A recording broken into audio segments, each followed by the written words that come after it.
Target competition academy लेके आया है पाइथागोरस प्रमेय, जो कक्षा 10वीं से लेके कक्षा 12वीं और कंपटीशन एग्जाम्स में भी पूछी जाती है।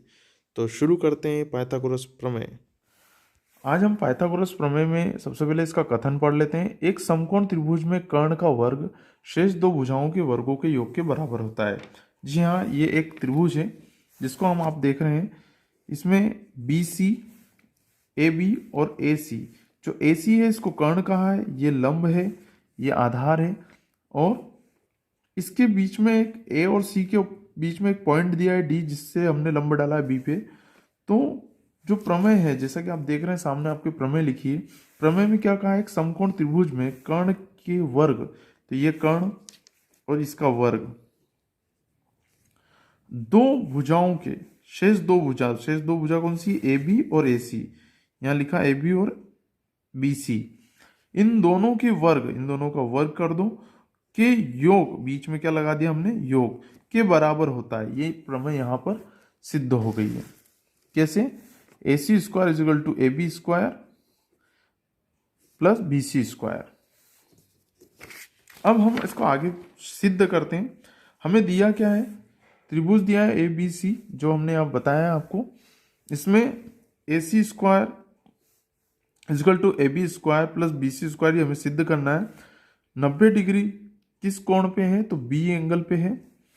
अब हम लेते हैं, इसमें एक पॉइंट दिया है डी, हमने दो त्रिभुज बना लिए हैं, त्रिभुज ए डी बी, त्रिभुज ए डी और बी, ये एक त्रिभुज हो गया।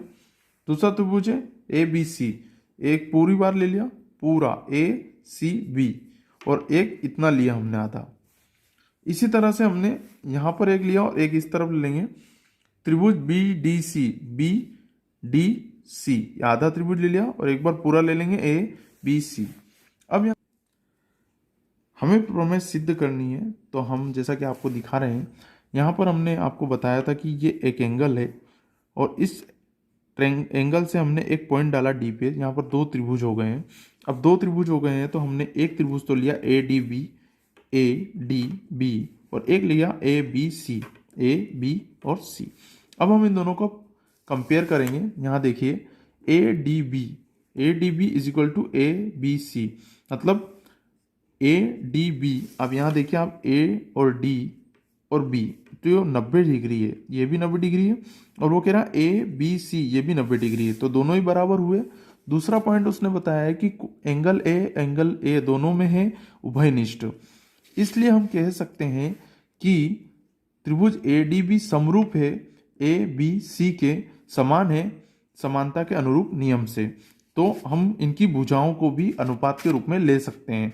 तो त्रिभुज की, हम ए डी बी त्रिभुज की एक भुजा ले रहे हैं A D upon A B.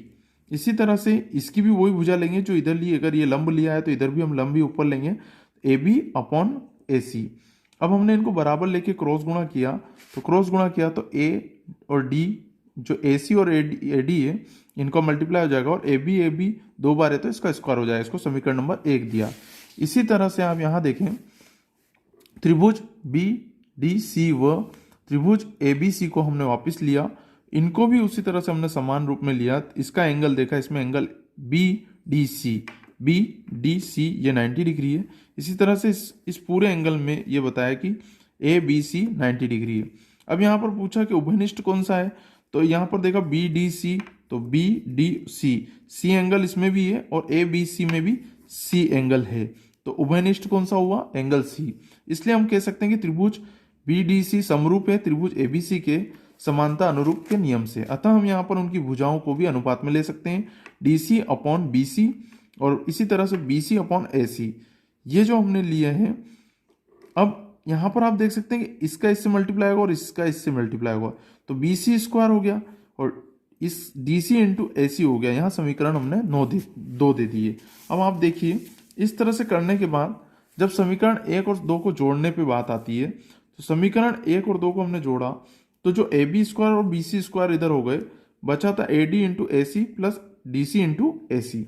अब इस दोनों में क्या कॉमन है, कॉमन है ए सी स्क्वायर, ए सी बाहर निकल जाएगा, स्क्वायर नहीं होगा, ए सी बाहर कॉमन निकल जाएगा, तो कॉमन आ गया।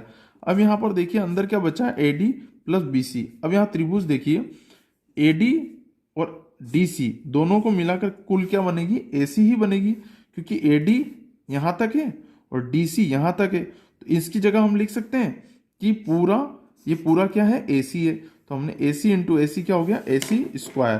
तो यहाँ पर A C square is equal to A B square plus B C square.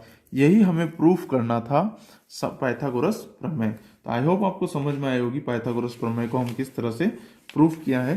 ये आपके सामने है पूरी पाइथागोरस प्रमेय, आपको समझ में आया होगा। हमने अपने डिस्क्रिप्शन में भी बहुत सारे लिंक बताए हैं। पाइथागोरस प्रमेय कई बार काम आती है, ये कंपटीशन एग्जाम्स में भी काम आती है और इसका उपयोग 10वीं के बाद से ही हर कक्षा में मैथ्स में होता रहता है। तो अगर आप हमारे कंपटीशन के वीडियो को देखना चाहते हैं तो प्लीज़ आप हमारे डिस्क्रिप्शन में हमने आपको यूट्यूब की लिंक दी है और आप हमारे यूट्यूब साइट पे भी जाकर हमारे वीडियोस देख सकते हैं। धन्यवाद, आपने हमारा पूरा वीडियो देखा उसके लिए, और थैंक्स। कमेंट जरूर करिएगा, लाइक करिएगा, हमें बताइएगा और शेयर करिएगा आपके दोस्तों से।